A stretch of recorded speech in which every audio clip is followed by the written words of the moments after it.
The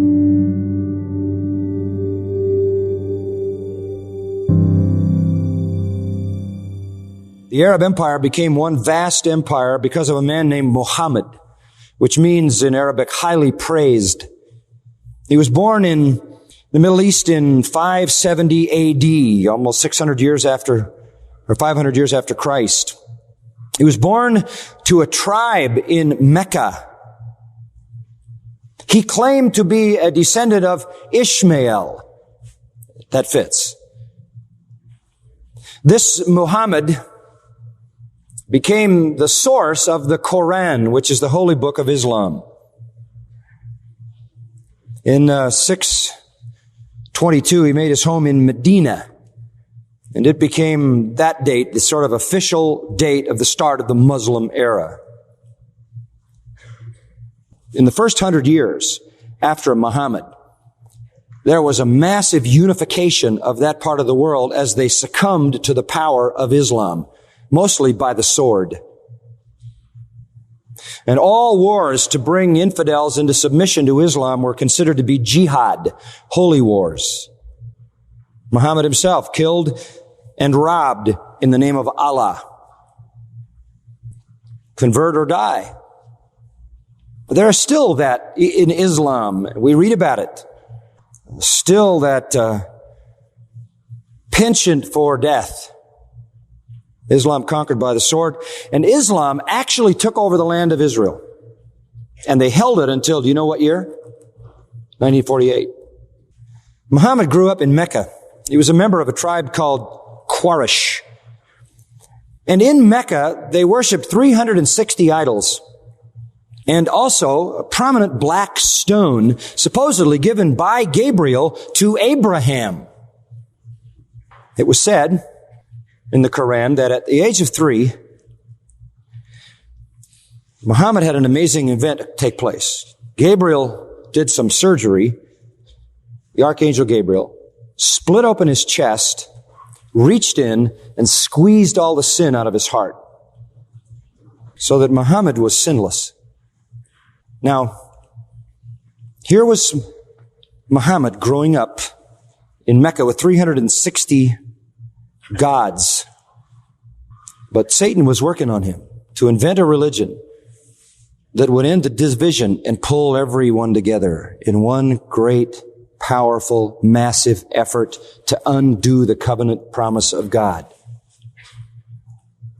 And Muhammad would be the agent. The main idol, however, of the 360 was Allah. The God, Al-Ilah. Guess what? Allah was the moon god. If you see any Islamic symbols, you will see a crescent moon. Allah was the moon god. Some form of the very God that Abraham's family worshipped. That Abraham's father, who was an idolater, worshipped. That the children in the family were named after. Even Terah is a name that connects with the name of the moon god. So, what Muhammad did under the influence of the powers of darkness was take all the elements from the 360 different forms of idol worship, piece them all together into a form of religion, making only one change. He demanded that there was only one God, Allah, the moon god. Where did he get this information? In 610 AD, when he was 40, he began receiving, and I'm reading from the source material, he began receiving frightening revelations accompanied by violent seizures. I've read enough about mediums and demon-possessed people to know that often accompanies that phenomenon. He was not sure whether the visions were divine or whether they were demonic. He didn't know. But his wife told him to submit to the revelations because they were from Gabriel. So for the next 22 years, from 610 to his death in 632, he continued to get these visions and these revelations. And later on, first they were passed down orally, and later on they were written by his followers from memory, making the Quran. And later added to the Quran was the Hadith, which is other teaching and tradition. Muhammad built his whole system of religion on all these demonic forms of idolatry, adapting all the forms and features of idol worship with one new thing, and that was only the moon god Allah was true God and all others were not, and worship of all the other gods was forbidden, and they were going to bring people into submission to that or kill them. And I want to remind you, Satan is happy as a polytheist and he's also happy as a monotheist, as long as it's the wrong God. Islam is monotheistic heathenism. Now I want to make a footnote here. You hear about American black Muslim movement. You might wonder how that fits in. True Islam will tell you that is not Islam. That is not true Islam. What is the American black Muslim movement that was begun by Elijah Muhammad? It is a strange hybrid. Elijah Muhammad came across the teaching of a bizarre person named Wallace Fard, F-A-R-D.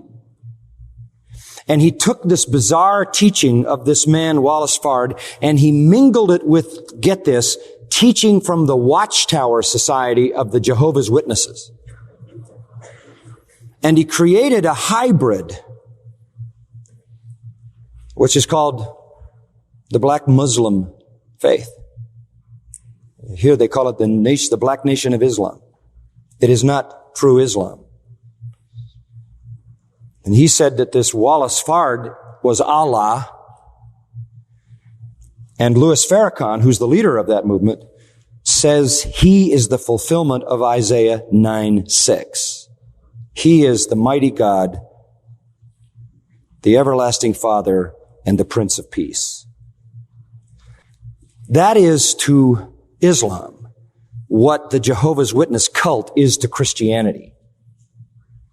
So I just want you to understand that we're talking here about the true historic Islam.